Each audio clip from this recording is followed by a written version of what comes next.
Leak Obama. How are you, sir? It's an honor to meet you. Likewise. You doing okay? I'm doing pretty good. All right, let's. In fact, great. You doing great? I'm doing great. I'm a big critic of your brother. Does it bother you? No. Do you agree more with me or with him? I don't know. It all depends on the subject. On the subject matter? Yeah. Tell me about your relationship with your brother. How is it? Well, he used to be good, but I think since he's become the president, he's changed. Why? I can't reach him. He doesn't even talk to you? Well, we talk, but it's hard. I can't reach him. You can't ever. Have you been to the White House? I've been there, yes. How many times?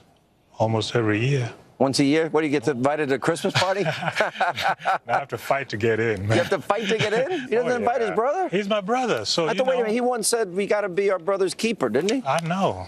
You disappointed in him? I am. You feel he's abandoned your family? I don't know about abandoning the family. It's just that, he, when he became the president, and from what I know of him, I thought that, there were a lot of expectations, and we thought that, charity starts from home. Yeah. And not that we wanted to be, to get everything all at once, but at least... If I'm the president, my brother gets to come whenever he wants. He has a free pass.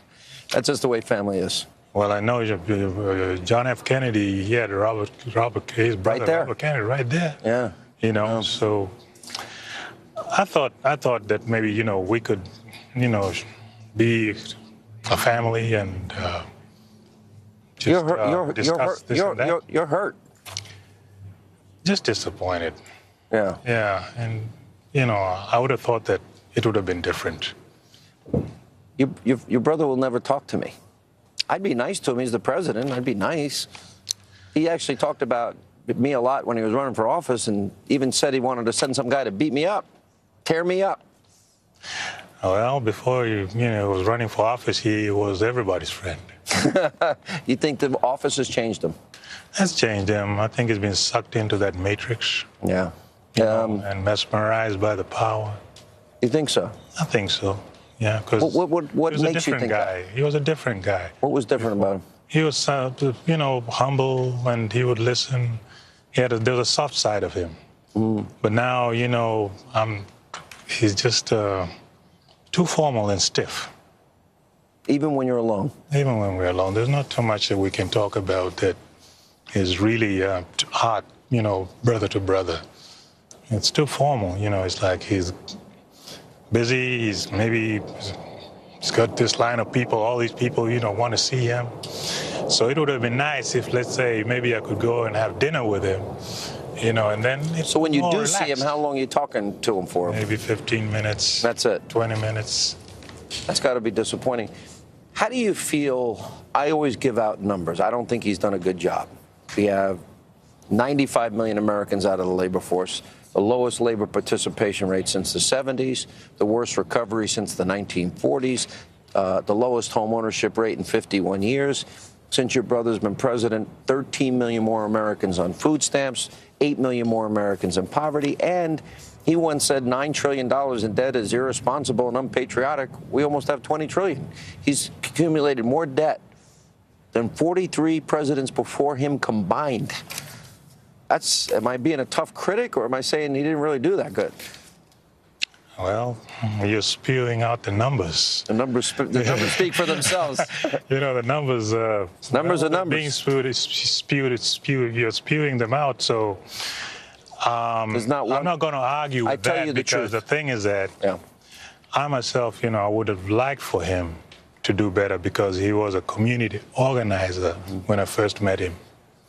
So I like to see him sometimes go into the community, and not without the trappings of I don't want to defend you, brother. I think the trappings of power are tough. You're a president, you get isolated, but I think it's all the more reason to bring your family closer to keep you real, keep you grounded.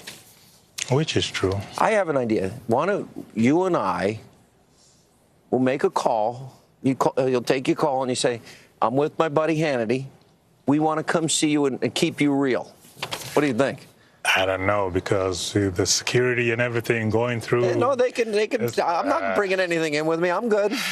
I'm not. I was out there. I'm going to respect the office of the president. I was in there one time. Yeah. And going out, I see a Marine. You know, there's a Marine out there. And he was the coolest guy. Semper Fidelis. Yes, sir. And I thought of the Queen and, the God and the gods out there in the Windsor Castle and everything. Right. And I wanted to take a picture with him, just to have a picture with him. And my brother said no. No? And I don't know if it's a security thing. He's the president. If you wanted the picture, you could have had the picture. It's just a simple thing like that. So, and I've tried to get friends just for him to shake hands with and know, okay, these are my friends. I bet if you played golf, you'd see him more often. He plays a lot of golf, you know. Oh, yeah. What is your future? Who are you going to vote for in this election? Mr. Trump. Why Trump? He built a fantastic business empire. And I don't see why he can't do that for the country. I hope he could. The country needs help. Another thing is that the Republican Party is the party of Lincoln. Lincoln freed the slaves. It's also the party that Lyndon Johnson counted on to pass the Civil Rights Act, the Voting Rights Act, because people like Al Gore's father and Hillary Clinton says her mentor, Robert Byrd, who was a former Klansman, she says, he's my mentor, because they filibustered and went against the Civil Rights Act and Voting Rights Act. Okay, I'm not really sure I know about that. No, I'm telling you. I know my stuff. I'm a professional. Another thing is that George W. Bush, he reopened the immigration case for my aunt. I remember Zaituni. Yeah. And you appreciated that. I really do. Very nice to meet you, Malik. God bless you. Thank you. You're welcome. And if your brother wants to invite us, I'm willing to go, okay? You're on. All right. Stay right there. Thanks a lot. And coming up, we have more Hannity right after the break as we